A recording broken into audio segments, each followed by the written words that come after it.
Hello दोस्तों, बहुत बहुत स्वागत है आप सभी का हमारे इस यूट्यूब चैनल पे। और आप सभी का स्वागत करता हूं मैं आज के इस क्लास शुभ विवाह में, विवाह में।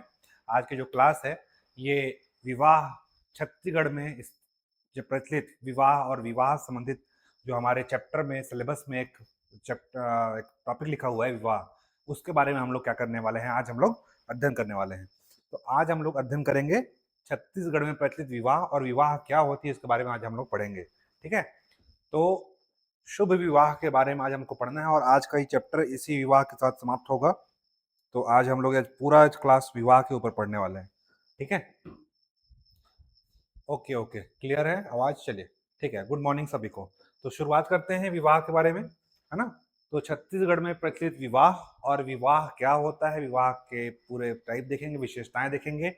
ठीक है, विवाह क्या है, आप सभी से मैं पूछता हूँ विवाह क्या है, आपके दिमाग में क्या आ रहा है? अगर इस पिक्चर को देखने के बाद अगर मैं आपसे पूछूं 2 नंबर में विवाह क्या है, ये आपके सोशियोलॉजी का ही पार्ट है, कमेंट करेंगे विवाह क्या है। यहाँ पे लिखा हुआ है विवाह दो दिलों का मिलन, दो परिवारों का संगम। ठीक है, दो दिलों का मिलन और दो परिवारों का संगम, ये तो इसमें लिखा हुआ है। आपके अगर एग्जाम में आए तो आप क्या लिखेंगे 2 नंबर में विवाह के बारे में? कमेंट करेंगे विवाह के बारे में।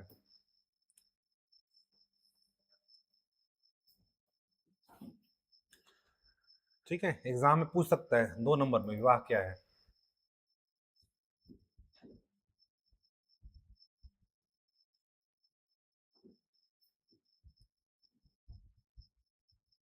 कमलेश्वरी जी, किशन कुमार, रीमा जी 2-3 बार गुड मॉर्निंग बोलिए। चलिए ठीक है, तो विवाह क्या है, कोई कमेंट करेगा? चलिए मैं बताता हूँ। ठीक है, विवाह क्या होता है? दो व्यक्तियों या स्त्री या पुरुष के बीच बनने वाले आपसी संबंध, जो कि उनकी इच्छा पूर्ति यौन संबंधों पर आधारित होती है। ठीक है, उसे विवाह कहते हैं। विवाह एक संस्था है, ठीक है, जो कि एक दूसरे के सहयोग और परिवार तथा समाज की स्थायी विकास के लिए होता है।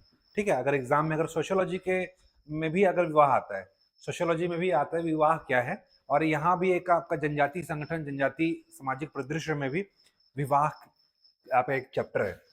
तो जनजाति समाज द्वारा स्त्री पुरुषों की एक दूसरे के सहयोग एवं परिवार तथा समाज की स्थायी विकास के लिए, तो एक दूसरे के सहयोग के लिए, परिवार और समाज के स्थायी विकास के लिए विवाह संबंधित संस्था का जन्म हुआ है। विवाह का एक संस्था है, विवाह क्या है? एक संस्था है। ठीक है, और इसका जन्म किसके लिए हुआ है? एक दूसरे के सहयोग के लिए और परिवार और समाज के विकास के लिए। ठीक है, और अगर संकीर्ण अर्थ में बोलोगे तो यौन संबंधी इच्छाओं की पूर्ति के लिए। ठीक है, ये आपके सोशियोलॉजी में लिखा हुआ मिलेगा। ठीक है, तो विवाह जो है आपका याद रखना, इसमें कीवर्ड याद रखना, विवाह में कीवर्ड याद रखना, एक दूसरे के सहयोग के लिए। ठीक है, परिवार और समाज के स्थायी विकास के लिए विवाह संबंधी संस्था का जन्म हुआ है। तो सहयोग और विकास, सहयोग किसके करेंगे? एक दूसरे का सहयोग करेंगे, और विकास किसका होगा? समाज और परिवार का विकास, इसके लिए इस संस्था का जन्म हुआ है। जनजातियों की इस विकास को उनके सामाजिक, सांस्कृतिक और आर्थिक विकास को आगे बढ़ाने के लिए विवाह संस्था का निर्माण हुआ है। तो आपसे 2 नंबर में एग्जाम में पूछेगा कि जनजातियों प्रति विवाह या विवाह के बारे में आप क्या समझते हैं? तो विवाह क्या है? एक दूसरे का सहयोग पर आधारित एक संस्था है, जो कि और समाज और परिवार के विकास के लिए क्या होता है? संबंधित है। ठीक है, चलिए लिख लेंगे 2 नंबर में। देखो लिखा हुआ है विवाह एक सामाजिक संस्था है। हर समाज में परिवार बसाने के लिए दो या दो से अधिक स्त्री पुरुष के बीच आवश्यक संबंधों की स्थापना करने और उसे स्थिर रखने के लिए कोई ना कोई संस्थापक व्यवस्था का प्रचलन रहा है। हर समाज में ऐसा होता है। वह व्यवस्था या तरीका विवाह कहलाता है। ठीक है, वही चीज बताया कि मैं दो या दो से अधिक लोगों के बीच आवश्यक संबंध की स्थापना। संबंध क्या होते हैं? यौन इच्छा पूर्ति पदार्थ होते हैं विवाह के लिए। समाज सोशियोलॉजी पढ़ो, उसमें आपको मिलेगा। स्त्री पुरुष व्यक्तियों के बीच बनने वाला यौन, देखो लिखा हुआ है विवाह क्या है? दो विषम लिंगी स्त्री पुरुष व्यक्तियों के बीच बनने वाले यौन संबंधों की सामाजिक और वैधानिक स्वीकृति है। ठीक है, आज लोग लिव इन में रह रहे हैं, ठीक है, उनके बीच जो यौन संबंध है उसको क्या बोलते हैं? वो अधिमान्य नहीं है, पर विवाह होने के बाद, ठीक है, जो यौन संबंध स्थापित होते हैं स्त्री और पुरुष के बीच, दो विषम लिंगी यानी कि फीमेल और फीमेल, इनके बीच जो यौन संबंध स्थापित होते हैं वो क्या होता है, वैधानिक और क्या होते हैं, वैधानिक होते हैं और स्वीकार्य होते हैं। ठीक है, समाज उसको क्या करता है, स्वीकार्य करता है। क्यों? क्योंकि आप सिर्फ एक ही स्त्री के साथ आप क्या करना है, पूरा जीवन बिताना है। तो समाज क्या होता है, विवाह इसके लिए एक संस्था स्थापित किया गया है जो क्या करता है, आपको यौन इच्छाओं की पूर्ति के लिए वैधानिक स्वीकृति प्रदान करता है। सुनने में थोड़ा अच्छा साउंड नहीं कर रहा होगा, पर एक्चुअल हकीकत यही है। इस संस्था की स्थापना, विवाह की स्थापना ही इसलिए की गई थी ताकि आप अपने वंश आगे बढ़ा सके। लोग बोलते हैं ना कि विवाह करने से क्या होता है, वंश आगे बढ़ता है।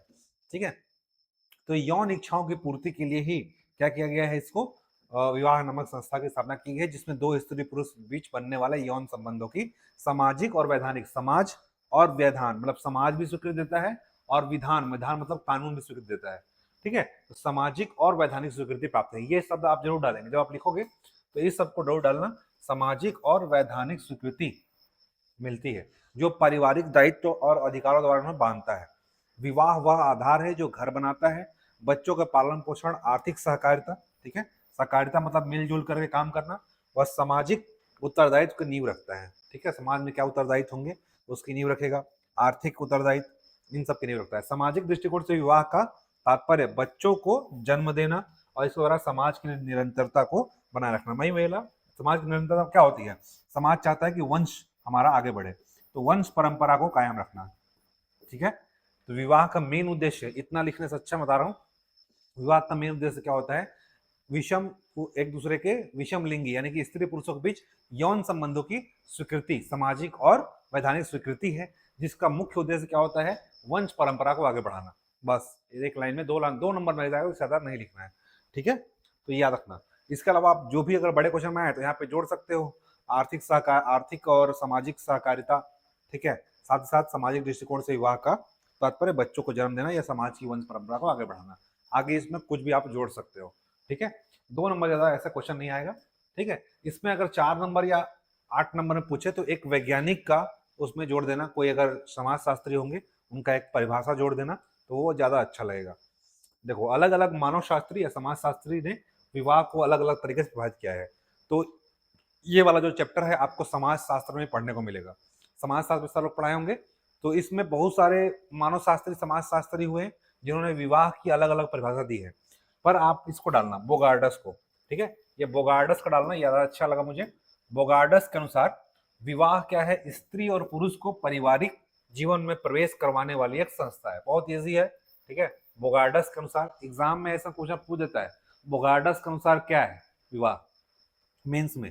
ठीक है, इसलिए मैं आपको पूरा दे दिया हूँ यहाँ पे नोट्स में।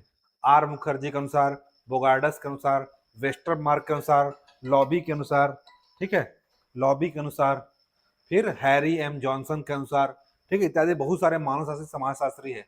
ठीक है, और अपने के आपके लिए मैं एक चीज दिया हूँ, बोगार्डस। एग्जाम में बोगार्डस इंपॉर्टेंट है, इसलिए इसी का याद रखना है और इसी का आपको मेंस में लिखना है। तो बोगार्डस के अनुसार क्या है विवाह। ठीक है, ऐसा क्वेश्चन पूछ सकता है कि बोगार्डस के अनुसार विवाह क्या है। तो विवाह याद रखिएगा, विवाह एक स्त्री और पुरुष के पारिवारिक जीवन में प्रवेश कराने वाली एक संस्था है। बहुत ईजी है, स्त्री और पुरुष के पारिवारिक जीवन में प्रवेश कराने वाली एक संस्था है। ठीक है, इसे ही विवाह करते हैं। तो जब 4 नंबर या 8 नंबर में आए तो इसका एक परिभाषा ऐड कर देना, और लोग नॉर्मल परिभाषा लिखने के बाद इसको ऐड कर देना, तो आपका जो परिभाषा, जो आपका जो रिटन है वो ऑथेंटिक हो जाएगा। ठीक है, कभी भी आप किसी एक परिभाषा लिखो तो उसमें एक मानव शास्त्री या समाज शास्त्री परिभाषा ऐड कर दो, तो क्या हो जाता है, वो ऑथेंटिक हो जाता है। चलिए, जिस प्रकार से मानव का सामाजिक सांस्कृतिक पक्ष का विकास हुआ है, उसी प्रकार से विवाह के भी अनेक स्वरूप समाज में प्रचलित हुए हैं। विवाह के अनेक अनेक प्रकार हैं समाज में। जैसे कई लोग प्रेम विवाह करते हैं, कई लोग भगा कर ले जाते हैं, कई लोग क्या करते हैं, घर में घुस जाती है लड़की, तो ढुक्कू विवाह बोलते हैं या पैठू विवाह। तो समाज में विवाह के अनेक अनेक प्रचार प्रचलित है। ठीक है, तो इसी प्रकार को हमको पढ़ना है आगे, और अनेक स्वरूपों में अनेक अपने स्वरूप और विवाह के साथी चुनने के अनुसार, मतलब अपने अपने जो फीमेल है, मेल को फीमेल चुनने के अनुसार, मतलब पुरुष को अपनी महिला जिससे विवाह करना है उसके साथी, जिसको बोलते हैं विवाह साथी, चुनने के आधार पर विवाह को अनेक प्रकार और अनेक स्वरूपों में विभक्त किया गया है। इनमें से एक विवाह को ही विवाह के सबसे आधुनिक स्वरूप के रूप में स्वीकार किया है। सभी प्रकार के विवाह समाज में प्रचलित नहीं है। ठीक है, एक विवाह को ही समाज क्या मानता है, स्वीकृत मानता है। बोलता है कि समाज में एक ही पत्नी होनी चाहिए, ठीक है। कई जनजातियों में एक से अधिक पत्नी रखने की भी प्रथा है, ठीक है। आगे पढ़ेंगे। सामान्य विवाह को बस्तर में पैडुल विवाह कहा जाता है। पैडुल मतलब सामान्य विवाह, ठीक है। तो सामान्य विवाह हम लोग जो बोलते हैं जो हमारे बीच में होता है, ठीक है। एक परिवार दूसरे परिवार के बीच में, एक पुरुष से दूसरी स्त्री का शादी होता है, मतलब एक पुरुष और एक स्त्री का एक दूसरे के बीच में शादी होता है, उसे ही बोलते हैं सामान्य विवाह। जो नॉर्मल आपको देखने को मिलता है, जितने भी शादी में आप गए होंगे वो सब विवाह क्या है, सामान्य विवाह। और इसी विवाह को बस्तर जनजाति लोग क्या बोलते हैं, पैडुल बोलते हैं। गुड मॉर्निंग, गुड मॉर्निंग, सभी को गुड मॉर्निंग। फिर से गुड मॉर्निंग आ रहा है, ठीक है। तो सामान्य विवाह को बस्तर में बोला जाता है पैडुल, ठीक है। तो उपयुक्त परिभाषाओं से स्त्री पुरुषों का समाज द्वारा स्वीकृत मिलन है। विवाह क्या है, समाज द्वारा स्वीकृत स्त्री और पुरुषों को मिलने का एक जगह है, क्या है, विवाह। विवाह देख में क्या होता है, सबसे पहले लड़का और लड़की क्या होते हैं, एक दूसरे को देखने आते हैं, जहां पे उनका क्या होता है, मिलन होता है, जिसमें परस्पर जैविक यानी कि बायोलॉजिकल, सामाजिक सोशल, सांस्कृतिक कल्चरल और आर्थिक इकोनॉमिकल कर्तव्यों का समावेश होता है। बहुत अच्छा परिभाषा है, ठीक है। इसको भी डाल सकते हो आप कि समाज में स्वीकृत स्त्री और पुरुषों का विवाह क्या होता है, मिलन होता है, मिलन स्थल है समझ लो, जिसमें परस्पर जैविक बायोलॉजिकल, सोशल, कल्चरल और इकोनॉमिकल ड्यूटीज का पालन किया जाता है, कर्तव्यों का, ठीक है। जैविक, सामाजिक, सांस्कृतिक, आर्थिक कर्तव्यों का पालन किया जाता है विवाह के द्वारा, ठीक है। विवाह क्या है, एक संस्था है, याद रखिएगा हमेशा, विवाह क्या है, एक संस्था है, ठीक है। अगर एग्जाम में पूछेगा आपसे तो याद रखिएगा कि एग्जाम में पूछेगा कि विवाह क्या है, इसकी विशेषता बताइए, तो आप ये परिभाषा डाल सकते हो यहाँ पे, ठीक है। और बोगार्डस के अनुसार लिख देना यहाँ पे। आगे अगर बड़े क्वेश्चन आएगा 8 मार्क्स में, अगर 8 मार्क्स में आ गया तो यहाँ पे इसको परिभाषा को लिख करके यहाँ पे आगे लिख देगा बोगार्डस के अनुसार। बोगार्डस जो सोशलिस्ट हैं, बोगार्डस के अनुसार, तो ये क्या हो जाएगा, आपका ऑथेंटिक हो जाएगा, ठीक है। उसका जो परिभाषा है उसको यहाँ पे ऐड कर दीजिएगा। उसके बाद लिखिए विवाह के उद्देश्य। अब देखते हैं विवाह के उद्देश्य क्या है, विवाह किस उद्देश्य से किया जाता है। आज तक सब लोग जानते होंगे विवाह किया जाता है, पर किस उद्देश्य से किया जाता है आज हम लोग यहाँ पे क्लियर होगा, समझ गए, विवाह का उद्देश्य क्या है। चलो देखते हैं विवाह का उद्देश्य। क्या ऑनलाइन वाला आप लोग पता था कि विवाह किस उद्देश्य से किया जाता है, कमेंट करें। विवाह के उद्देश्य से आप लोग जानकार थे कि आज तक अनभिज्ञ थे। विवाह के उद्देश्य, जिसका जिसका विवाह हो चुका है उनका तो उद्देश्य पता चल गया होगा, और जिनका विवाह नहीं हुआ है उनके लिए आज मैं उद्देश्य बता रहा हूँ। आप किस उद्देश्य शादी करोगे आज हम लोग देखते हैं, ठीक है। ऑनलाइन वालों जिसका शादी नहीं हुआ है आप देखिए कि किस उद्देश्य शादी किया जाता है। तो सबसे पहला होता है परिवार की स्थापना। कई लोग अपने वाइफ को ही परिवार बोलते हैं, ठीक है, नहीं बोलते परिवार के साथ जा रहा हूं मैं। तो परिवार के साथ जा रहा हूं इसका मतलब केवल एक परिवार नहीं, एक परिवार और दूसरे परिवार के बीच में संबंध की स्थापना होती है। तो परिवार की स्थापना, लोग अपने वाइफ को परिवार बोल देते हैं, ठीक है। होता है दो से अधिक लोगों से मिलने से ही परिवार बनते हैं। परिवार कैसे बनता है, दो या मिनिमम मिनिमम दो या दो से अधिक, इससे मिलने से परिवार बनता है। तो परिवार की स्थापना, लेकिन यहाँ पे परिवार का उद्देश्य वो नहीं है। परिवार के उद्देश्य है वो अपने बीच के संबंधों के बीच बनने वाला स्थापना, या फिर एक परिवार और दूसरे परिवार के बीच के संबंध, ये बोल सकते हो आप, ठीक है। या अगर उस सेंस में बोले तो दो व्यक्तियों से मिलकर जो परिवार बनता है उसकी भी स्थापना होती है, वो भी सेंस में बोल सकते हैं। तो परिवार की स्थापना विवाह का उद्देश्य, जैसे एग्जाम में 8 नंबर में आया कि विवाह का उद्देश्य क्या, किसी को क्या करना, डील कर देना। वैध यौन संतुष्टि, ठीक है, लीगल यौन संतुष्टि से मिलता है। जैसे आप अगर आप किसी भी आप अभी कई लड़के जो हैं अभी वर्तमान में जिनकी गर्लफ्रेंड होगी, ठीक है, उनके साथ जो भी रिलेशन होगा वो समाज क्या मानता है, लीगल नहीं मानता। जब आपकी शादी हो जाएगी, अगर उसी गर्लफ्रेंड से आप शादी कर लोगे तो समाज उसको क्या मान लेगा, लीगल मान लेगा। इसी को बोलते हैं वैध यौन संतुष्टि, ठीक है। तो समाज द्वारा स्वीकृत और अधिमान्य होता है, इसीलिए इसको बोलते हैं वैध यौन संतुष्टि। विवाह का उद्देश्य क्या होता है, वैध यौन संतुष्टि। संतान उत्पत्ति और वंश वृद्धि, देखो विवाह का उद्देश्य क्या होता है, शादी करो, बच्चा पैदा करो और अपने वंश की वृद्धि करो, ये मुख्य उद्देश्य होता है विवाह का, ठीक है। नेक्स्ट, जब बच्चा आ गया अब उसका पालन पोषण भी करना है, ठीक है। अब बच्चा पालन पोषण कर रहे हो तो उसको पैसा की जरूरत है, तो आर्थिक आवश्यकताओं की पूर्ति भी करना है, ठीक है। उसके बाद सामाजिक सांस्कृतिक कर्तव्यों का आपको पालन भी करना है। तो विवाह के उद्देश्य हैं ये सब जानते होंगे, जो विवाह कर चुके हैं उनको तो ये सारी चीजें पता ही होगी। ठीक है, कमलेश्वरी जी को सारी चीजें पता है। Yes, I am talking care of all responsibility of the marriage. ठीक है, कमलेश्वरी जी यहाँ पे शादीशुदा हैं, उनको सारी चीजें पती हैं। जो नहीं शादी किए हैं अब उन लोग के लिए ये है विवाह का उद्देश्य। सबसे पहले आपको परिवार की स्थापना करना है, वैध यौन संतुष्टि, ठीक है, संतान उत्पत्ति और वंश वृद्धि, बच्चों का पालन पोषण, ठीक है, आर्थिक आवश्यकताओं की पूर्ति, सामाजिक सांस्कृतिक कर्तव्यों का पालन, जो कि कमलेश्वरी जी कर रही हैं अभी। ठीक है, तो इतनी सारी चीजें होती हैं विवाह के लिए। ठीक है, विवाह संबंधी नियम भी होते हैं कुछ। ठीक है, जैसे हमारे समाज में ऐसा प्रतीत है कि अपने ही गोत्र में शादी करना वर्जित है। ऐसा कौन बोला गया? अगर आप हिस्ट्री पढ़े होगे तो वहां पे गोष्ठ से गोत्र शब्द का उत्पन्न हुआ है। गोष्ठ ऐसा जगह होता था जहाँ पे एक ही गौशाला के गायों को बांधा रहता था। ठीक है, तो एक ही गोत्र के विवाह क्या होता है? वर्जित होता है। तो एक ऐसा गौठान जगह था जहाँ पे सभी गायों को एक जगह बांधा रहता था। तो जिस गोत्र गौठान की जगह बांधा रहता था उस वंश के लोगों के बीच विवाह प्रतिबंधित होता था। तो ये आपका वैदिक काल से एक प्रथा चलते आ रही है कि समगोत्रीय विवाह प्रचलित है। ठीक है, मतलब कोई भी अगर दो लोगों के बीच विवाह होगा तो दोनों का गोत्र जो होना चाहिए अलग अलग होना चाहिए। ठीक है, तो यही है बहिर्विवाह। बहिर्विवाह में ऐसा बोला जाता है कि दो गोत्र वाले, अलग अलग गोत्र वाले एक दूसरे के बीच शादी करते हैं, इसे बोलते हैं एक्सोगेमी। सामाजिक प्रथा के अनुसार व्यक्ति अपने समूह के अंतर्गत विवाह नहीं कर सकता। अपने समूह मतलब अपने गोत्र, अपने समूह बोला मतलब अपने गोत्र के अनुसार नहीं कर सकता। ठीक है, समूह के बाहर विवाह करता है, वही मतलब अलग अलग गोत्र में शादी होता है। अर्थात पुरुष दूसरे समूह के से ही विवाह कर सकता है, अर्थात दूसरे गोत्र से विवाह करता है। यहाँ पे समूह मतलब गोत्र, इसे ही बोलते हैं बहिर्विवाह।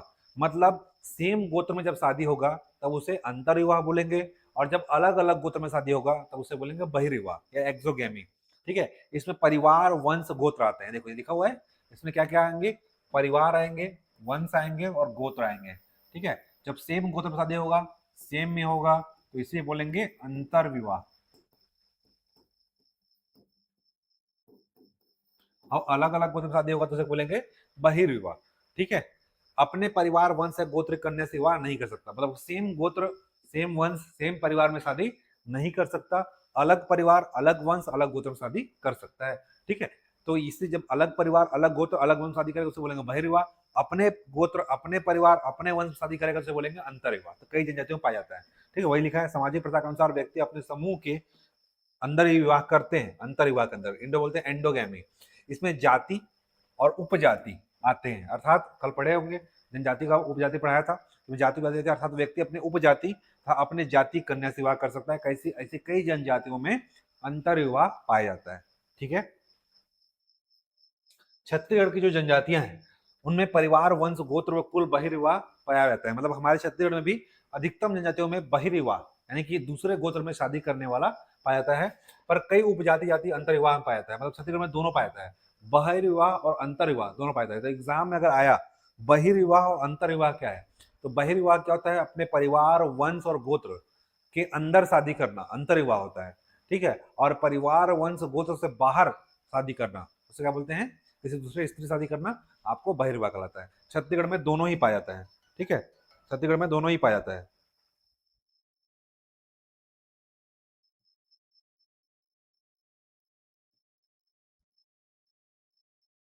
चलिए, ठीक है, छत्तीसगढ़ में दोनों ही पाया जाता है।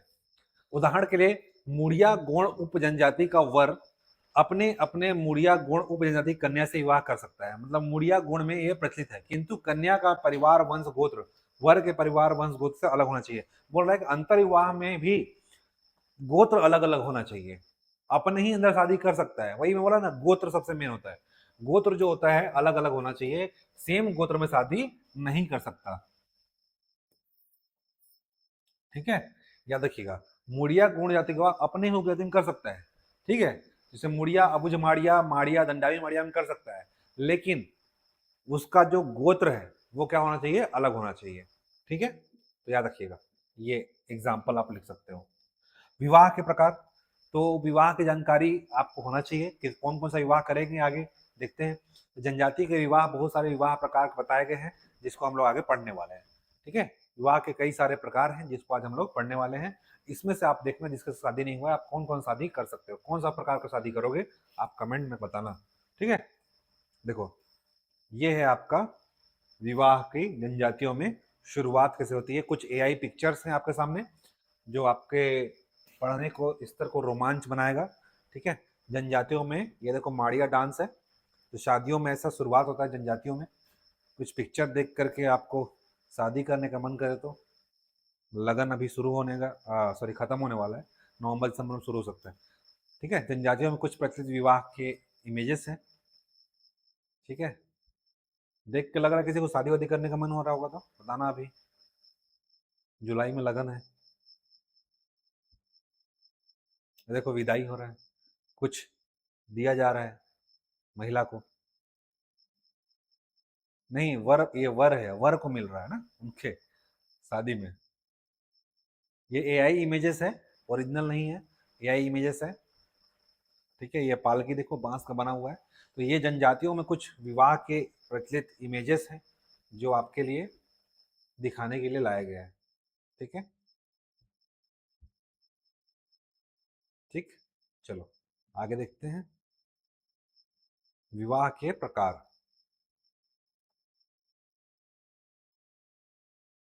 ऐसे ही हम लोग जनजाति का अध्ययन करेंगे और इसी तरीके से हम लोग आगे बढ़ेंगे।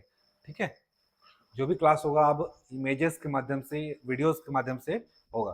ठीक है, तो टाइप्स ऑफ इमेज, एग्जाम में अगर आया टाइप्स ऑफ इमेज बोलो, टाइप्स ऑफ मैरिज। ठीक है, एग्जाम में आया तो आप इसी तरीके से चार्ट बनाएंगे सबसे पहले। ठीक है, एकल विवाह और बहुविवाह, विवाह को दो प्रकार बांटा गया है। पहला होता है मोनोगेमी और एक होता है आपका पॉलीगेमी।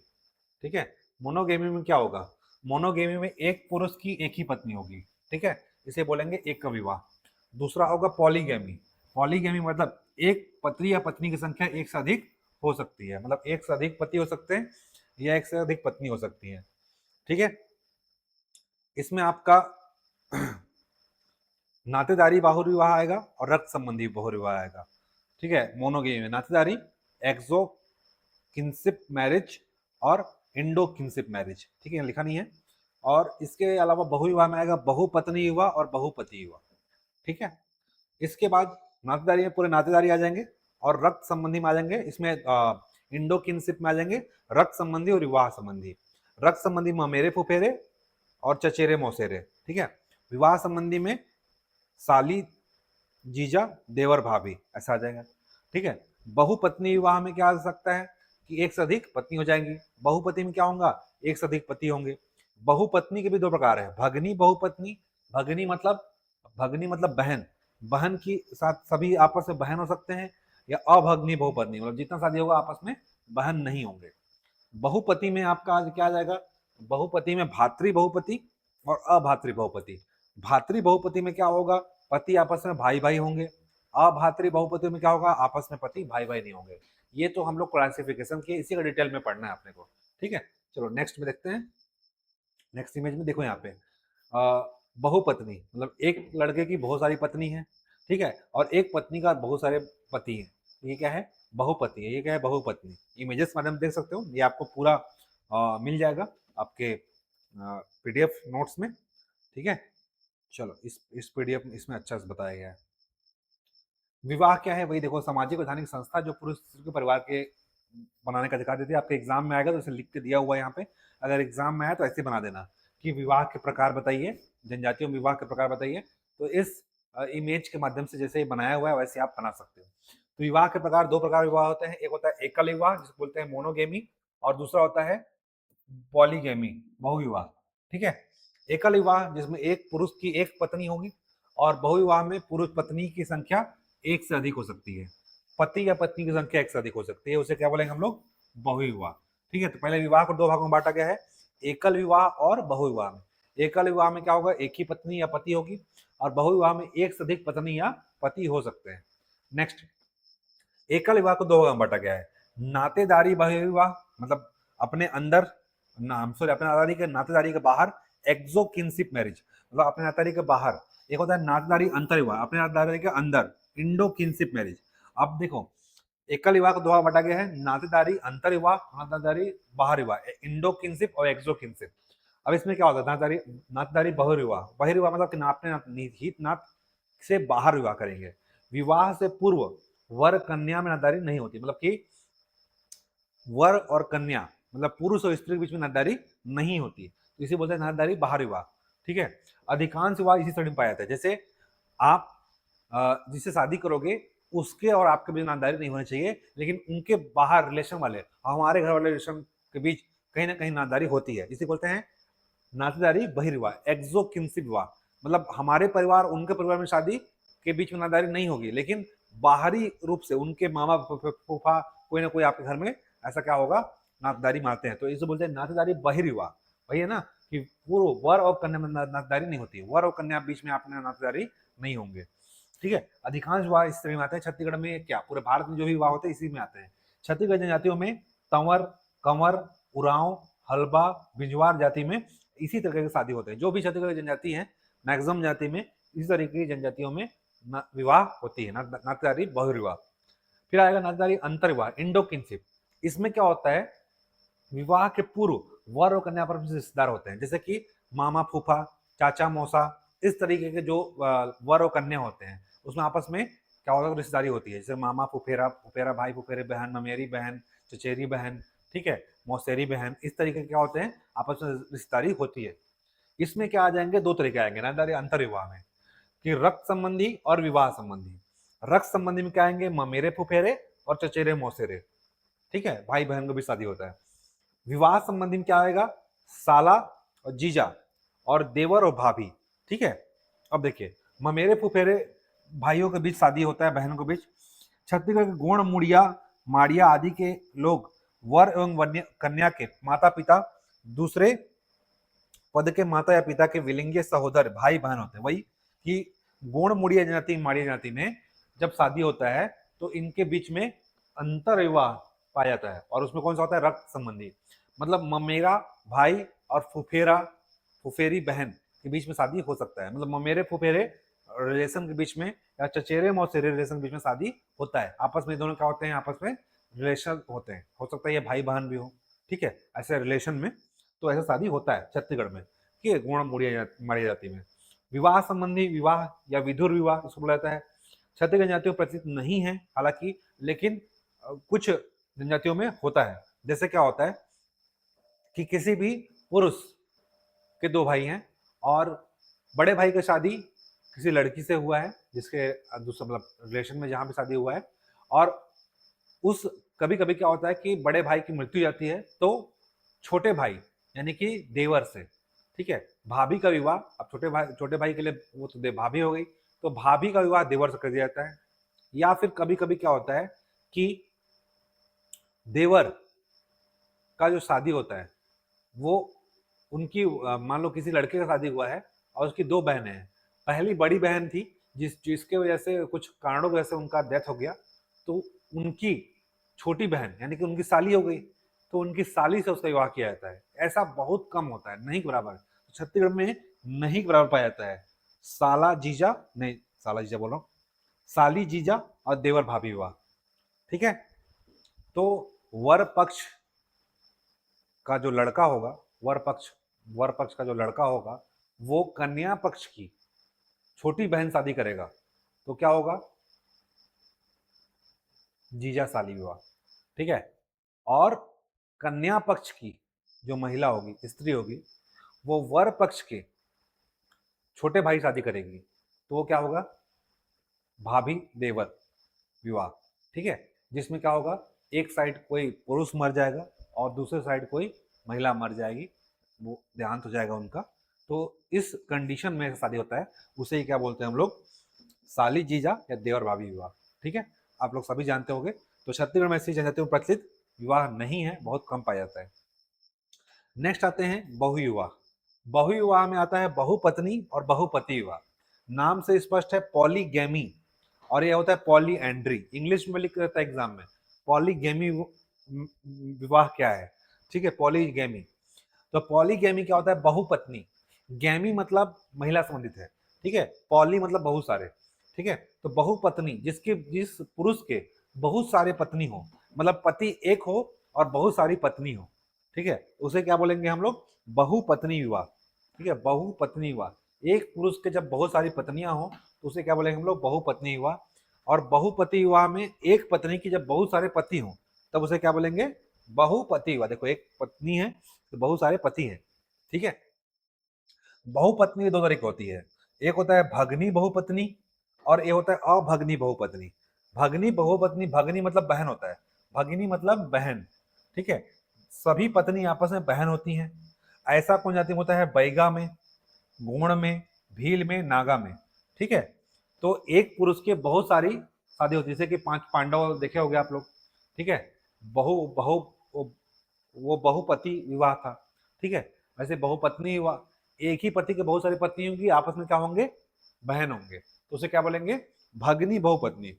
फिर एक ही पुरुष के पत्नी हो, एक ही पुरुष के बहुत सारी पत्नी होंगी लेकिन आपस में वो सब बहन नहीं होंगे, उसे बोलते हैं अभगनी बहुपत्नी। अभगनी मतलब आपस में बहन नहीं होंगे, भगनी मतलब बहन, भगनी,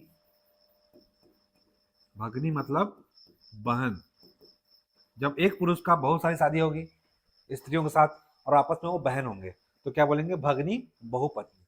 अभगनी बहुपत्नी आपस में बहन नहीं होंगे, ठीक है, तो क्या बोलेंगे, अभगनी बहुपत्नी, ठीक है। सभी पत्नी बहन नहीं होंगी, जातियों के संपन्न में ये संपन्न परिवार में होता है। जनजातियों के संपन्न परिवार जो बहुत पैसा वाले होते हैं उनमें ऐसा शादी होता है, अभगनी बहुपत्नी।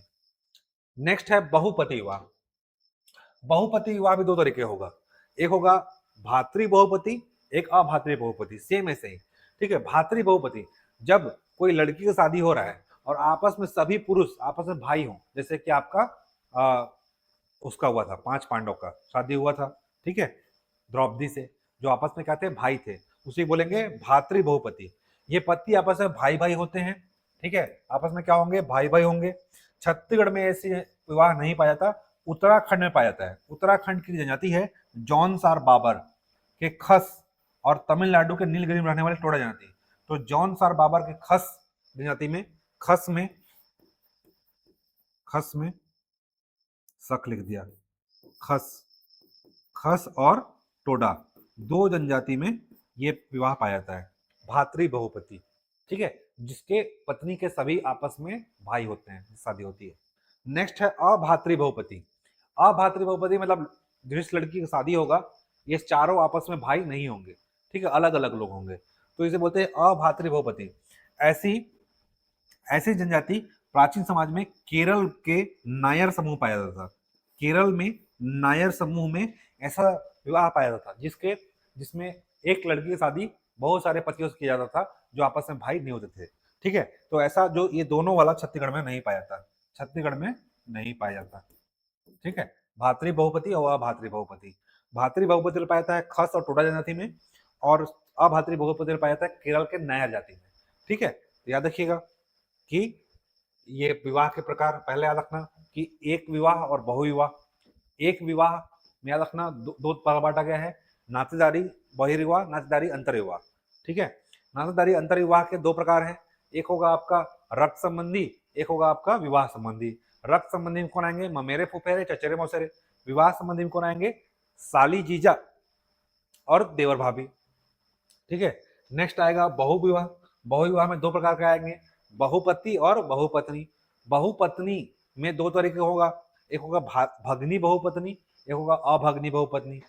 बहुपति में क्या होगा, भातृ बहुपति और अभातृ बहुपति, ठीक है। ये ऐसा चार्ट क्लियर हो जाएगा, विवाह के प्रकार आएगा एग्जाम में, ऐसे चार्ट बना के आपको बताना है, ठीक है, शॉर्ट में, और इसी को डील करना है। ये आपका आएगा, जब भी आएगा तो 15 नंबर आएगा, या फिर अलग से पूछ सकता है बहुविवाह क्या है, ठीक है, या अलग से पूछ सकता है एकल विवाह क्या है, या एकल विवाह बहुविवाह में अंतर, ठीक है। तो जब भी अंतर पूछेगा ऐसे बीच में लाइन खींचना, एकल विवाह और बहुविवाह ऐसे दोनों बता देना अंतर, ठीक है। बन जाएगा ऑनलाइन वालों, समझ में आया, कुछ बोलोगे, ऑनलाइन कमेंट किया करो यार, अच्छा नहीं लगता है ऐसे, पढ़ते रहो कुछ बताते रहो, कोई बोलता ही नहीं है, ठीक है। या तो सब आपको समझ में आता है या फिर कुछ समझ में नहीं आता, दो ही चीज हो सकता है, ठीक है। तो मेन बात देख लो, एक विवाह में पति या पत्नी की संख्या एक होती है, बहुविवाह में एक से अधिक होती है। छत्तीसगढ़ जातियों में बहुत सारे विवाह के प्रकार पाए जाते हैं और विवाह का संबंध सामाजिक आर्थिक सांस्कृतिक परंपराओं से है, जो मैंने बता चुका है, ठीक है। चलिए नेक्स्ट देखते हैं, जनजातियों में विवाह या साथी चुनने के तरीके, जो आपके एग्जाम में अलग अलग से पूछ सकता है, प्रीलिम्स और मेंस दोनों में पूछा जाता है, ठीक है। तो अलग से पूछेगा जनजातियों में विवाह में साथी चुनने के तरीके, तो इस तरीके का कितने इस तरीके से साथी आप चुन सकते हो, उसको हमको पढ़ना है। ठीक है, इसके अलावा अगर एग्जाम में पूछेगा अधिमान विवाह, जो कि 2019-20 में आया था 15 नंबर, उसको लास्ट बताऊंगा। जनजातियों में प्रचलित अधिमान विवाह क्या होता है। ठीक है,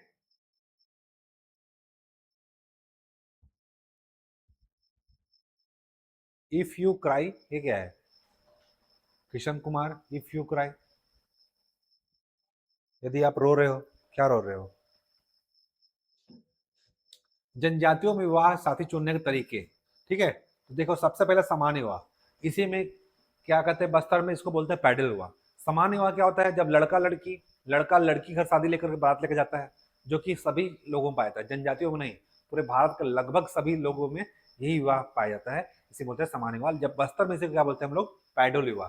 ठीक है, जब लड़का और लड़की के परिवारों की इच्छा से विवाह संपन्न होते हैं, जो आप इंगेजमेंट करते हो, ठीक है, नॉर्मल इंगेजमेंट जो होता है, ठीक है, बस्तर में इसे क्या बोलते हैं? पैडुल, पैडुल विवाह, बस्तर में। जब माता पिता की इच्छा से, वर या वधु की इच्छा से शादी होता है, ठीक है, दिखा करके, जो सभी लोगों में पाया जाता है, उसे ही बोलते हैं हम लोग सामान्य विवाह, इसे बोलते हैं बस्तर में पैडुल विवाह। अगर एग्जाम में पैडुल लिख के आता है, पैडुल विवाह क्या होता है, तो भी आप यही लिखोगे, यह सामान्य विवाह का एक प्रकार है, जिसमें वर और वधु यानी कि लड़का और लड़की के परिवारों की इच्छा से शादी होता है। नेक्स्ट है परिवीक्षा विवाह। परिवीक्षा विवाह क्या होता है? इस प्रकार के विवाह में पति या पत्नी को कुछ समय के लिए विवाह के पूर्व साथ रहने का अवसर दिया जाता है, मतलब लिव इन में रहने का समय दिया जाता है, जिससे वे एक दूसरे के स्वभाव को समझ सकें, ठीक है, और अनुभवों को प्राप्त कर सकें। यदि इस अवधि में दोनों में पूर्ण सामंजस्य हो जाता है तो विवाह करा जाता है। तो कुल मिलाकर के लड़का लड़की को कुछ समय के लिए साथ में रहने दिया जाता है। अगर दोनों एक दूसरे से मारपीट जब तक नहीं करते, तब तक देखा जाता है कब तक मारपीट नहीं करेंगे, फिर लास्ट में उनमें समझौता हो जाएगा नहीं हम लोग रह लेंगे जीवन भर, तब शादी करा दिया जाता है। ठीक है, तो ऐसा विवाह को क्या बोलते हैं हम लोग? परिवीक्षा विवाह। ठीक है, मतलब प्रोबेशन पीरियड, जिससे आपसे एक जॉब लगने के बाद आपको एक प्रोबेशन पीरियड में रखा जाता है।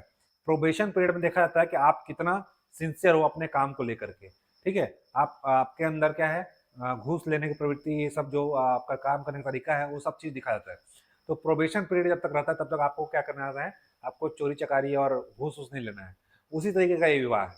ठीक है, तो प्रोबेशन पीरियड वाला विवाह है, जब क्या होता है, जब शादी में विवाह में पति पत्नी को कुछ समय के लिए साथ में लिव इन में रहने दिया जाता है, और जब तक देखते हैं कब तक मारपीट दोनों के बीच में नहीं होता है।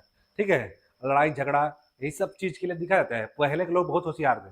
ठीक है, बाद में दिक्कत ना हो, भैया अभी से देख लो तुम लोग। ठीक है, और दोनों संतुष्ट हो जाएंगे कि हाँ अब एक दूसरे को झेल लेंगे, तब क्या होगा, शादी करा जाता है। उसी बोलते हैं परिवीक्षा विवाह। लिखा है ना, स्वभाव से समझ सके, एक दूसरे के स्वभाव को समझ सके और अनुभव को प्राप्त कर सके। जो भी कुछ उस समय में रहते हैं, एक दूसरे के साथ व्यतीत करते हैं, उन सभी अनुभव को प्राप्त करके जीवन में आगे बढ़ सकते हैं।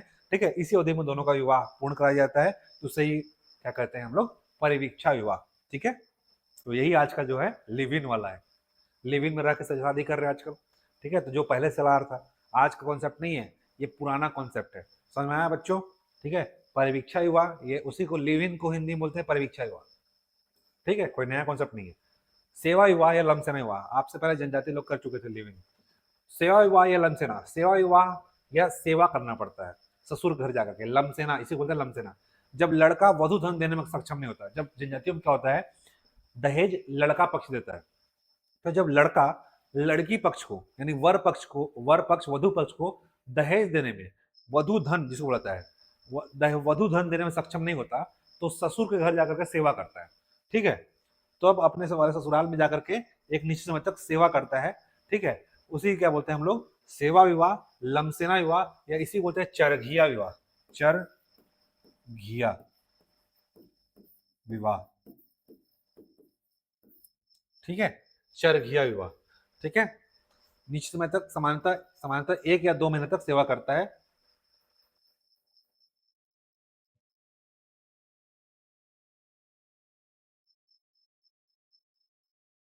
कुछ कट गया है यहाँ पे। ठीक है, ये आपका 3 के बाद सीधा 12 आ गया है। ठीक है, चलिए देख लेते हैं आगे। नेक्स्ट है हठ विवाह। हठ विवाह क्या होता है?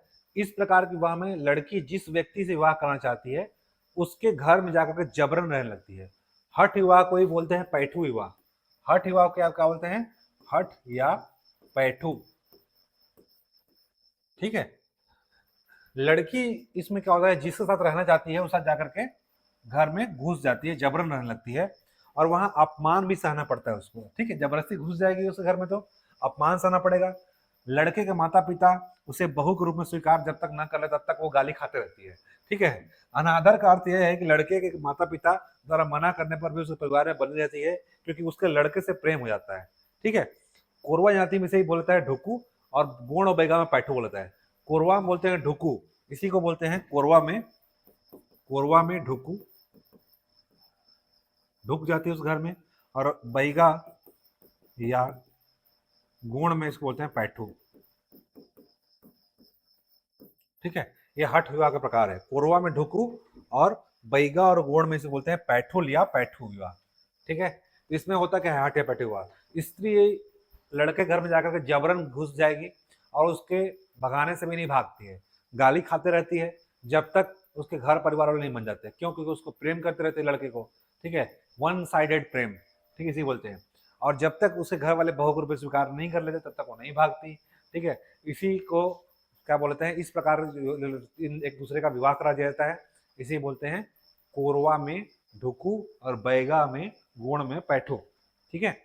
नेक्स्ट आपका दूध लौटावा विवाह। दूध लौटावा विवाह क्या होता है? ममेरे फुफेरे भाइयों के बीच, ठीक है, जिनमें दूध का संबंध होता है, तो ममेरे फुफेरे भाई बहनों के बीच विवाह करा जाता है, इसे बोलते हैं हम लोग दूध लौटावा विवाह। गुण जनजाति में भी ये प्रचलित है। गंधर्व विवाह इसी बोलते हैं प्रेम विवाह, जो लव मैरिज होता है। अरेंज मैरिज जो देख लिया आप लोग, सामान्य विवाह इसे बोलते हैं पैडुल। ठीक है। अरेंज मैरिज पैडुल है और लव मैरिज गंधर्व है। तो इंग्लिश में जो लव है, हिंदी में उसी का नाम क्या है? गंधर्व विवाह। और इंग्लिश में जो अरेंज है, अरेंज करके जो शादी करते हैं लड़की का, उसी बोलते हैं हम लोग पैडुल जनजाति में। ठीक है। जब लड़का लड़की अपनी इच्छा से एक दूसरे का वर्ण कर लेते हैं, एक दूसरे को चाह लेते हैं, और उसी विवाह को गंधर्व विवाह कहते हैं। ठीक है। घोड़ों की उपजाति में भी ये विवाह पाया जाता है। ठीक है। घोड़ों की जाति प्रजा में यह विवाह आम रूप से प्रचलित है। प्रजा जाति में आपका गंधर्व विवाह नॉर्मल है ये। ठीक है। प्रजा जाति में यह विवाह आम रूप प्रचलित है, नॉर्मल है। इस प्रकार विवाह में लड़के को सारे लोकाचारों का निर्वाह करना होता है। यदि कोई विवाहित स्त्री अधिक संपन्न व्यक्ति से करना चाहे तो कर सकती है, इसे पोटा विवाह कहते हैं। पोटा विवाह क्या होता है? पोटा विवाह गंधर्व विवाह का एक प्रकार है, गंधर्व का ही एक प्रकार है पोटा। पोटा पोटा विवाह। अब देखो पोटा विवाह क्या है? जब स्त्री को लगेगा कि ये जो क्या है, बहुत अधिक धनी है, धनवान है, ठीक है, या मस्त पैसा उसके पास, तो क्या करेगी? अपने पति को छोड़ करके उस आदमी को पोट लेगी। ठीक है। पोट लेगी मतलब उसके साथ चली जाएगी और उसी के साथ रहने लगेगी, अपने घर वाले को छोड़ देगी। इसी बोलते हैं पोटा विवाह या पाटो विवाह। ठीक है। खास करके ये पाया जाता है आपका गोंड जाति में। ठीक है। कोरकू जनजाति में खास करके प्रचलित है। ठीक है। गोंड की जाति है कोरकू, तो पोटा या पाटो विवाह बोला जाता है। पोटा या पाटो। ठीक है। पोटा विवाह या पाटो, पाटो। अब ये है आपका कोरकू में प्रचलित है। कोरकू गोंड को भी जाती है कोरकू। ठीक है। मिट्टी खोदने काम करती है। तो और याद रखना, गंधर्व विवाह जो प्रचलित है, सामान्य प्रचलित है प्रजा जाति में, नॉर्मल है, उन लोग आपस में प्रेम विवाह कर लेते हैं और घर वाले कुछ बोलते भी नहीं है, क्योंकि उन लोग जानते हैं कि लड़का लड़के अपने आप से वर्ण कर लिया है। इसी का एक प्रकार है पोटा विवाह या पाटो विवाह, प्रचलित है कोरकू जनजाति में। ठीक है। तो ऐसी विवाहित स्त्री जिसका शादी हो चुका है, उसको लगेगा कि अब मेरा इससे नहीं चलने वाला मेरा खर्चा, तो जो संपन्न व्यक्ति होगा उसके घर में जाकर के रहने लगेगी, उस साथ उसको पोट लेगी, उसी बोलेंगे पोटा विवाह। चलिए नेक्स्ट देखते हैं विधवा विवाह, या इसी बोलते हैं अर्घ विवाह जनजातियों में। जब लड़की का दोबारा शादी होता है उसे बोलते हैं चूरी पहनाई, और जब लड़के का दोबारा शादी होता है उसे बोलते हैं हल्दी पानी। याद रखिएगा। ठीक है। ये सब एक ही नाम है, विधवा विवाह और अर्घ, ये विधवा विवाह का नाम है। चूरी पहनाई क्या होता है? महिला का होता है, याद रखिएगा, महिला का होता है चूरी पहनाई, और हल्दी पानी होता है पुरुष का। पुरुष का जो विवाह होता है उसको बोलते हैं हल्दी पानी। ठीक है। तो विधवा विवाह से करने पर वधु मूल्य कम लगता है, मतलब कि विधवा करने पर जब दोबारा शादी होता है उसका वधु मूल्य पैसा कम लगता है उसमें। ठीक है। तो याद रखिएगा, विधवा विवाह को बोलते हैं अर्घ, तो पुरुष का जब होता है उसे बोलते हैं हम लोग हल्दी पानी, और महिला का जो विधवा विवाह होता है उसे बोलते हैं चूरी पहरे। ठीक है। What do you call love with orange marriage sir, love with arrange marriage, अच्छा, तो उसको बोलेंगे गंधर्व के साथ प्रेम, है ना, यानी कि सामान्य गंधर्व विवाह। ठीक है, लव विथ अरेंज को बोलेंगे love with, love with arrange, इसको हिंदी में बोलेंगे गंधर्व के साथ सामान्य विवाह। जनजाति लोग क्या बोलेंगे, पोटा कम पैडुल। ठीक है, लव विथ अरेंज, मजा आ गया ना, लव विथ अरेंज, पोटा कम पैडुल। जनजाति लोग बोलेंगे लव विथ अरेंज, तो बोलेंगे पोटा कम पैडुल। ठीक है, इसी को हिंदी में बोलेंगे गंधर्व के साथ सामान्य विवाह।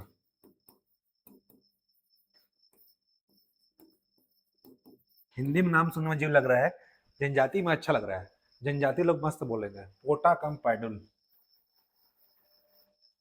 ठीक है, चलिए नेक्स्ट है पठौनी विवाह। पठौनी विवाह खास करके आप सिंधी जनजाति में देखे होंगे, सिंधी लोगों में, कि लड़की लड़के घर क्या करती है, बारात लग जाती है, इसे ही बोलते हैं हम लोग नॉर्मल पठौनी विवाह, ये सिंधी में होता है खास करके देखे होंगे।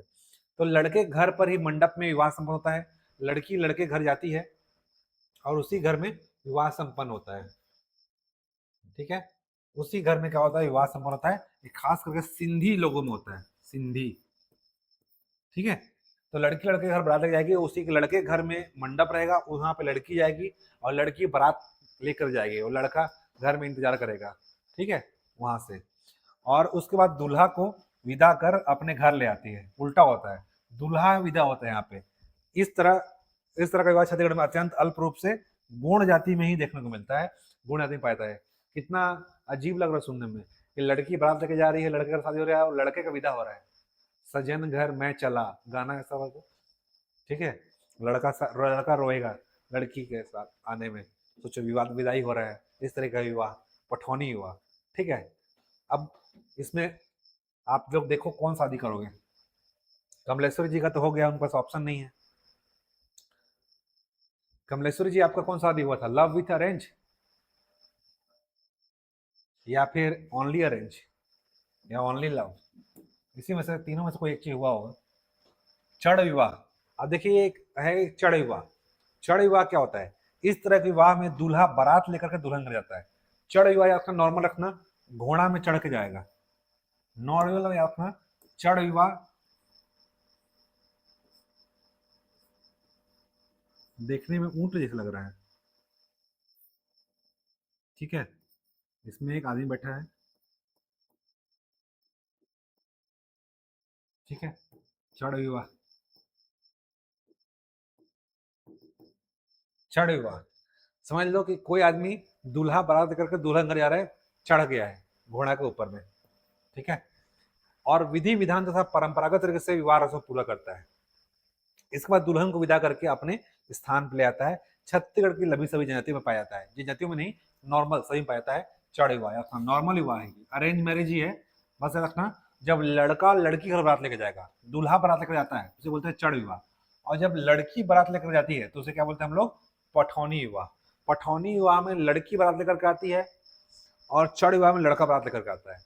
रखना चढ़ के जाएगा, लड़का चढ़ के जाएगा, इसके बाद रखना चढ़ विवाह, इससे याद आ जाएगा। लड़का घोड़ा चढ़ जाता है बारात में, या रखना चढ़ विवाह, याद रहेगा। नेक्स्ट है तीर विवाह। जब खास करके जनजातियों में एक दूसरे का लड़का लड़की शादी नहीं हो पाता, ठीक किसी कारणवश से, तो पहले तीर शादी कराया जाता है, कई लोग का पेड़ शादी कराया जाता है। तो बिंजवार जनजाति छत्तीसगढ़ में एक जनजाति है बिंजवार, जिसका का शादी तीर से कराया जाता है। ठीक है, तो लड़की का विवाह पूर्व तीर के साथ कराया जाता है बिंजवार जाति में, एक प्रथा के रूप में प्रचलित है। तो जिस लड़की का शादी नहीं हो पाता उसका शादी होता है तीर से, उसे बोलते हैं तीर विवाह, ऐसे होता है बिंजवार जनजाति में। ठीक है, पैठुल कम पोटा मैरिज ठीक ठीक। Love with arrange, arrange with love हुआ है आपका। ठीक है, अरेंज विथ लव हुआ है। चलिए, बहुत अच्छी बात है।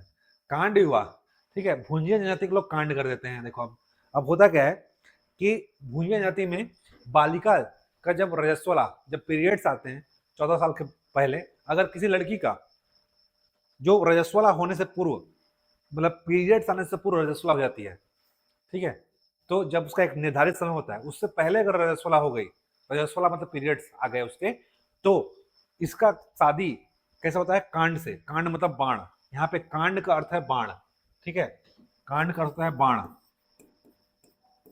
बाण यानी तीर। तो तीर विवाह दोनों में होता है, बिजवार में भी और भुंजिया में भी। लेकिन भुंजिया में कुछ क्या है, कुछ दिक्कत होता है। तब कब होगा? जब लड़की का 14 साल में क्या होता है, रजस्वला होती है, नॉर्मल एक समय होता है। अगर उस समय से पूर्व उसका रजस्वला हो जाती है, या समय से पूर्व वह जो लड़की होती है वो क्या होती है, पीरियड्स आ जाते हैं, तब उसका शादी कांड से कराया जाता है। ठीक है, इसे बोलते हैं कांडा बरा।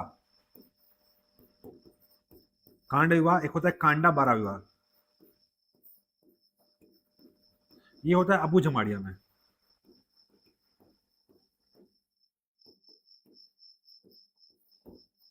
ठीक है, देखो, तीर विवाह बिंजवार में, कांड विवाह आपका होता है भुजिया में, और कांडा बरा विवाह होता है अबू जमाड़िया में। और इसके साथ होता है पुष्प से, पुष्प विवाह। लड़की के ऊपर क्या करते हैं, पुष्प छींटते हैं। ठीक है, सेम चीज होता है यहाँ भी होगा। अबू जमाड़िया में लड़की क्या होगी, रजस्वला हो जाएगी।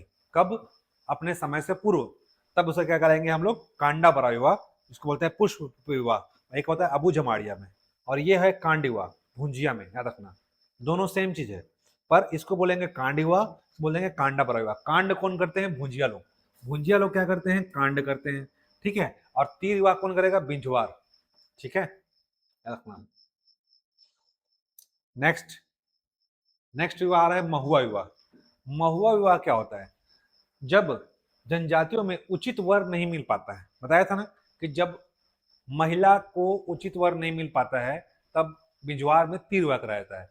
कुछ जनजातियों में उचित वर नहीं मिल पाता है, तो उसका महुआ शादी कराते हैं। ठीक है, पहले लड़की का विवाह किससे कराएंगे, महुआ से, तब शादी होगा, हो जाता है लड़के से। ठीक है, तो कुछ जनजातियों में तीर से कराया जाता है, कुछ जनजातियों में पेड़ से कराया जाता है। तो याद रखेंगे आप, तीर से किससे होगा, तीर से होगा आपका बिजवार में। ठीक है, इसके अलावा आपका तीर के अलावा आपका उसमें होगा,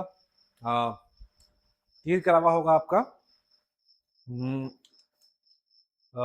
हाँ, महुआ से होगा, बाण से होगा आपका भुजिया में, और पुष्प से होगा आपका अबू जमाड़िया में, कांडा बरा विवाह।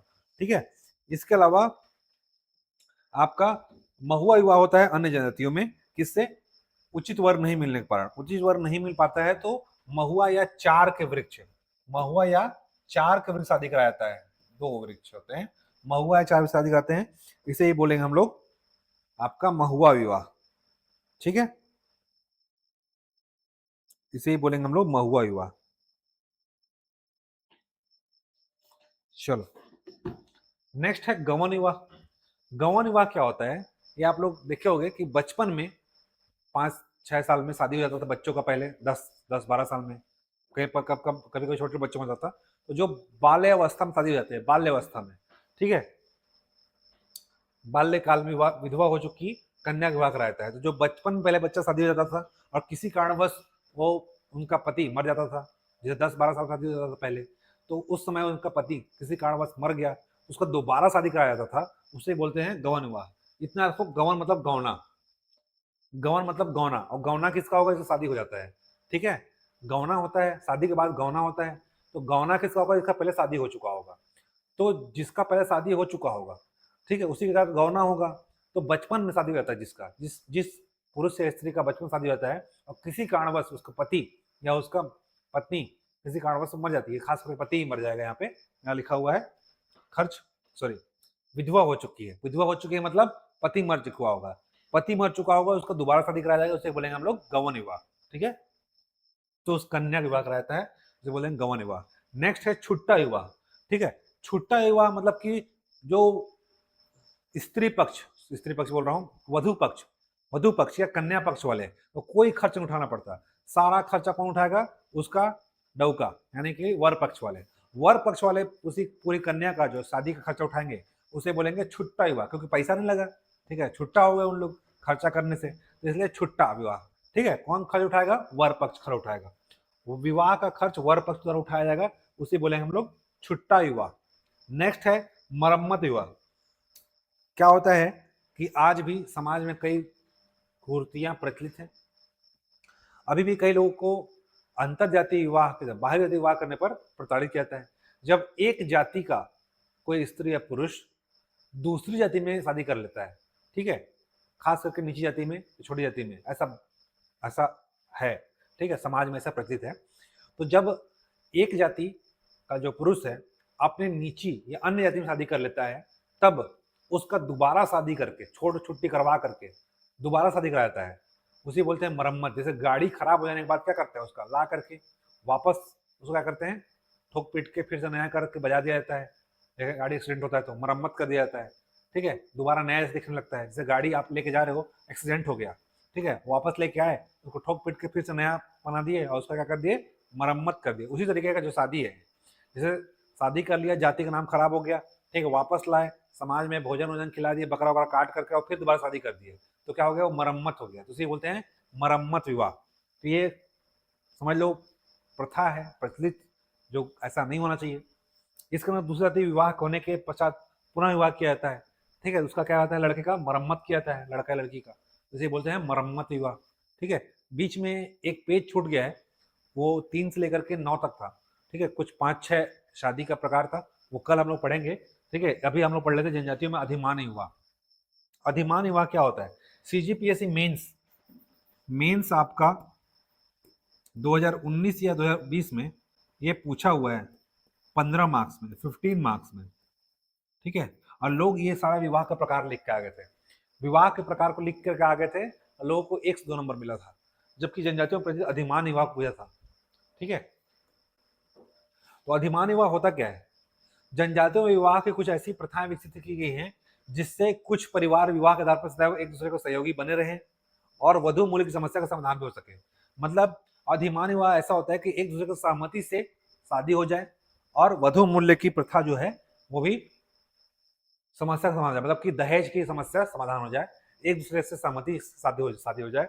ठीक है, इन विवाहों में से एक विशेष क्षेत्र के अंदर ही, मतलब कि एक एरिया के अंदर या एक जाति के अंदर ही शादी की जीवन साथी की सरलता से उपलब्ध हो जाता है। जैसे मैं बनिया हूँ और अगर मैं बनिया के अंदर शादी करना चाहता हूँ, ठीक है, तो अगर मुझे अच्छी लड़की लग गई तो मैं क्या करूंगा, वो शादी कर लूंगा, उससे दहेज भी नहीं लूंगा और अपने कास्ट में भी अच्छी लड़की मिल जाएगी। ठीक है, तो ऐसी जीवन के अंदर अपने क्षेत्र के अंदर यानी अपनी जाति के अंदर ही जीवन साथी सरलता से उपलब्ध हो जाती है। इस आधार पर अनेक जनजातियां कुछ विशेष परिवारों के अंदर ही विवाह करने की प्राथमिकता देती हैं।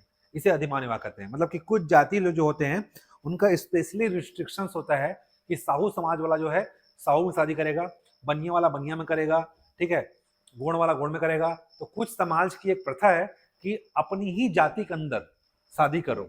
ठीक है, इससे क्या होता है कि जो उसके लिए अलग ऑप्शन खड़ जाता है। जैसे कि अब मान लो मैं कसौंधन वैश्य हूँ, बनिया में आता हूँ, तो मेरे घर वाले क्या बोलेंगे, बेटा तेरे को जिससे भी करना है कर, लेकिन अपने ही कास्ट में होना चाहिए, लड़की अपने कास्ट की होनी चाहिए। तो मेरे लिए तो अदर ऑप्शन कट गया ना। ठीक है, तो मैं क्या करूंगा, अपने समाज में जो भी लड़की मिलेगी उससे फिर लास्ट में क्या करूंगा, शादी करूंगा, क्योंकि मेरे अदर ऑप्शन कट गया। इससे क्या होगा कि मुझे जो है जीवन साथी जो होगा उसको चुनने में घर वाले चुन लेते हैं और हमारा क्या होता है, अनुमति देना होता है। तो जीवन साथी अपने विशेष क्षेत्र के अंदर ही चुनने की सरलता से उपलब्ध हो सकता है। ठीक है, तो इसे ही क्या बोलते हैं हम लोग, अधिमान विवाह, जो समाज द्वारा प्रचलित होता है। तो एक लाइन में रखना, समाज में जो प्रचलित विवाह होता है, समाज में प्रचलित अधिमान विवाह को ही समाज में प्रचलित विवाह को ही अधिमान विवाह कहा जाता है। ठीक है, जिसमें एक दूसरे की सहमति शामिल होती है। अब ऐसा किसके बीच में होता है, देखो ऐसा होता है ममेरे फुफेरे भाइयों के बीच। ठीक है, गौड़ जाति में होता है। यह एक परिवार के बच्चों का विवाह अपनी माँ के भाई के बच्चों अथवा पिता के बहनों, पिता की बहन, देखो माँ के भाई के बच्चा क्या होगा, ममेरा भाई बहन होगा, और पिता के बहन की बच्चे यानी कि मौसा मौसी, ठीक है, पिता के बहन की बच्चे मतलब फूफा फूफा फूफी, ठीक है, पिता के बहन क्या होंगी, मेरी बुआ फूफा बुआ होंगी, और उसके जो हस्बैंड होंगे वो फूफा होंगे। तो ममेरे और फुफेरे, माँ के भाई के माँ के भाई हमारे मामा होंगे, और मेरे पापा के बहन के जो हस्बैंड होंगे फूफा होंगे। तो मामा और फूफा के बच्चों के बीच में शादी होगा, उसे ही क्या बोलेंगे हम लोग, ममेरे फुफेरे भाई बहन के बीच में विवाह, इसे बोलते हैं अधिमान विवाह। इस विवाह में वर और वधु का गोत्र भी एक दूसरे से भिन्न होता है, अलग अलग हो जाता है, ठीक है, शादी अपने में ही होगा लेकिन गोत्र क्या हो जाएगा, अलग अलग हो जाएगा, और उनको एक ही क्षेत्र में रहने का पूर्ण अवसर मिल जाता है, मतलब एक ही एरिया में रह सकते हैं, अपने गोत्र में रह सकते हैं और अपने समाज में रह सकते हैं। ऐसे विवाह को दूध लौटा हुआ विवाह कहा था, जो हम लोग अभी पढ़ चुके हैं, ठीक है। गौण जाति में विवाह होता है, इसमें सीमित क्षेत्र के अंदर विवाह न करने पर इसे पीछे हटने वाले पक्ष को हर्जाना देना पड़ता है। अगर कोई व्यक्ति इसके अंदर शादी नहीं करता, ममेरे फुफेरे की शादी के बीच, तो उसको हर्जाना यानी कि पैसा देना पड़ता है। खस जनजाति, खस जनजाति जो उत्तराखंड पाती है में ऐसे विवाहों को अनुमति तभी मिलता है जब वर के पिता की मृत्यु हो चुकी है। तो खस जनजाति में ममेरे फुफेरे भाइयों के बीच शादी तभी होता है जब वर पक्ष का पिता का डेथ हो चुका हो। जनजाति में किसी भी कारण यदि इस क्षेत्र के अंदर ही विवाह नहीं किया जाता, तब आनाकानी करने वाले पक्ष को दूसरे पक्ष को कुछ हर्जाना, वही मतलब कि अगर जनजातियों में एक दूसरे के बीच ममेरे फुफेरे गुण जाति में होता है, ममेरे फुफेरे भाई के बीच, अगर वो दूसरा वर पक्ष का जो पिता है या वधु पक्ष का जो पिता है एक दूसरे से के बीच शादी करने में आनाकानी करता है, तो उसको कुछ हर्जाना देना पड़ता है, पैसे देना पड़ता है जनजाति को, ठीक है, समाज को। खास करके जनजातियों में बकरा मुर्गा काट के खिला दो, खत्म, सारा समाज का प्रॉब्लम सॉल्व, यही सबसे मेन वहां का शादी है, ठीक है, जनजातियों में यही होता है, बकरा काट खिला दो। Sir you are right, you should find ma'am in your caste. Okay, चल रहा है घर में खोजबीन जारी है। ममेरे चचेरे भाई बहनों के विवाह, अब देखो यहाँ पे क्या था आपका, ममेरे फुफेरे भाई, मम्मी, अब यहाँ पे है ममेरे चचेरे भाई बहन का, ठीक है, ममेरे चचेरे भाई बहन का विवाह। जनजातियों में माता और पिता के समानांतर पक्ष में, माता और पिता के समानांतर पक्ष में विवाह करने की प्रथा को अधिमान्यता दी गई है। माता और पिता के समांतर पक्ष मतलब मम्मी के रिश्तेदार और पापा के रिश्तेदार दोनों पक्ष विवाह करने की प्रथा को अधिमान्यता दी गई है। इसका पता क्या है, पिता के समांतर चाचा या ताऊ, ताऊ बोलते हैं हरियाणा में, तो पिता के समांतर क्या होंगे, चाचा होंगे, ठीक है, और मामा मम्मी के समांतर कौन होगी, मौसी, जिसे यहाँ पे मामा और फूफा था वहां पे चाचा और मौसी, तो ममेरे चचेरे भाइयों बने हुए, ठीक है, इसी बोलते हैं पैरेलल कजिन। इंग्लिश में आएगा ना कभी, तो इसको हिंदी में देता हूँ, पैरेलल कजिन, ठीक है, parallel cousin, parallel cousin marriage, और इसको बोलेंगे क्रॉस कजिन, ठीक है, एग्जाम में ममेरे फुफेरे को क्रॉस कजिन मैरिज। आजकल मेंस में क्या करता है, इसी को लिख ना लिख करके इसको इंग्लिश को हिंदी में लिख देगा, क्रॉस कजिन ऐसे लिख देगा, क्रॉस कजिन मैरिज के बारे में क्या जानते हैं, ठीक है। तो पैरेलल कजिन और क्रॉस कजिन, ठीक है, पैरेलल कजिन में क्या होगा, चचेरे और चचेरे ममेरे चचेरे भाई बहनों के बीच विवाह, जिसमें क्या होगा, चाचा और मौसी, ठीक है, मतलब समान संबंध करने वाले विवाह करने की प्रथा को अधिमान्यता दी गई, जिसका तात्पर्य है पिता के समांतर चाचा और माता के समांतर मौसी के बच्चों के बीच विवाह जो स्थापित होता है, इसे ही क्या बोलते हैं, ममेरे चचेरे भाई बहनों का विवाह, ठीक है, इसे बोलेंगे क्रॉस कजिन, नहीं इसको बोलेंगे पैरेलल कजिन, और ममेरे फुफेरे वाले को बोलेंगे क्रॉस कजिन, मतलब अलग अलग हो जाएगा, ठीक है। नेक्स्ट है आपका साली और भाभी विवाह। साली विवाह और भाभी विवाह क्या होता है, एक विवाही जनजाति में पुरुष को अपनी मृत पत्नी की बहन से विवाह करने की पसंद जाती है।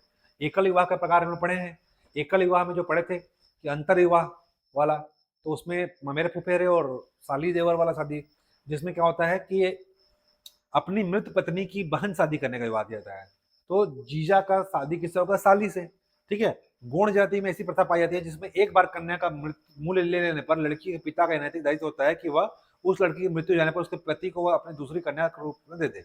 मतलब गौण जाति में एक प्रथा प्रचलित है कि एक बार, गौण जाति में तो क्या होता है, वधु मूल्य लेने की प्रथा है, जब वर पक्ष अपनी शादी करता है जिसकी दो कन्या है, किसी भी वधु की पिता के 2 कन्याएं हैं और बड़ी बहन से अगर मान लो शादी होता है वर पक्ष के द्वारा, तो एक बार वो क्या करता है, कन्या वाला वधु मूल्य ले लेता है लड़के पक्ष से, वर पक्ष से वधु मूल्य नहीं पड़ता है, तो वधु मूल्य ले लिया।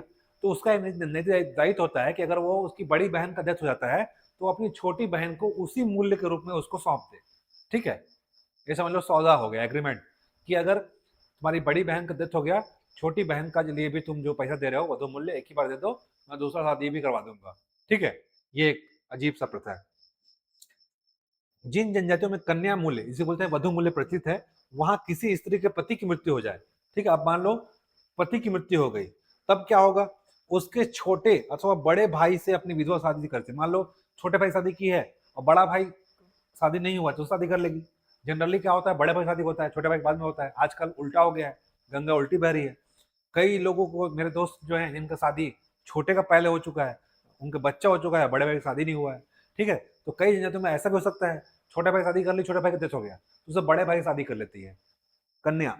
ठीक है, ये है आपका क्या है, साली, जीजा और देवर भाभी।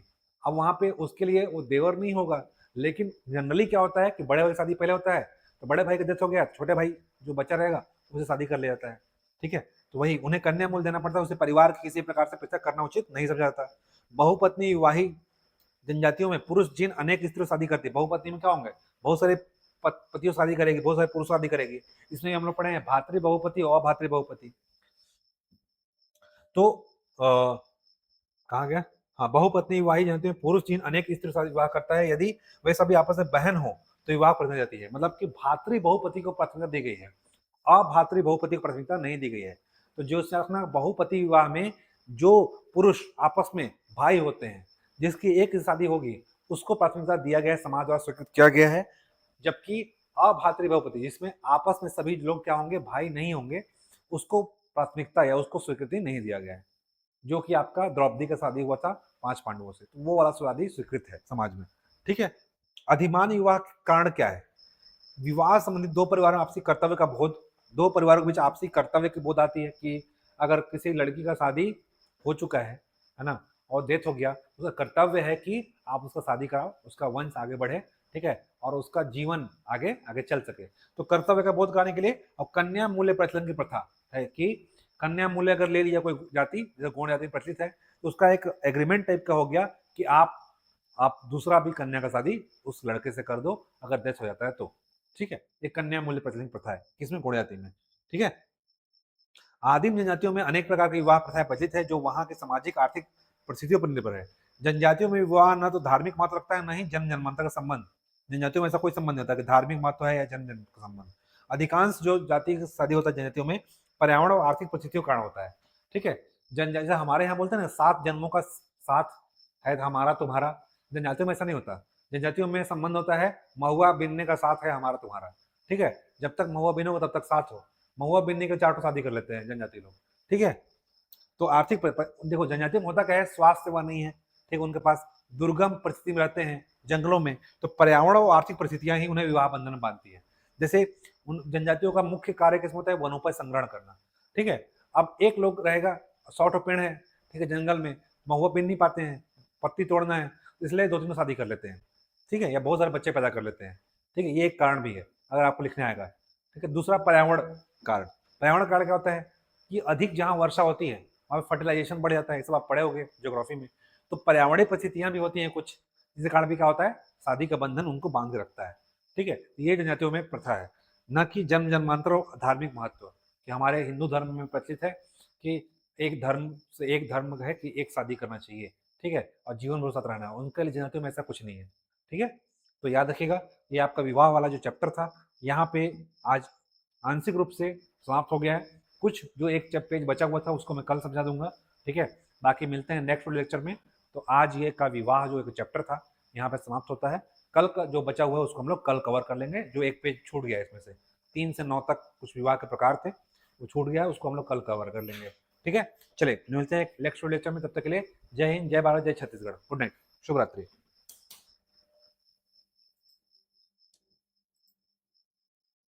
ऑनलाइन वालों कुछ पूछना है?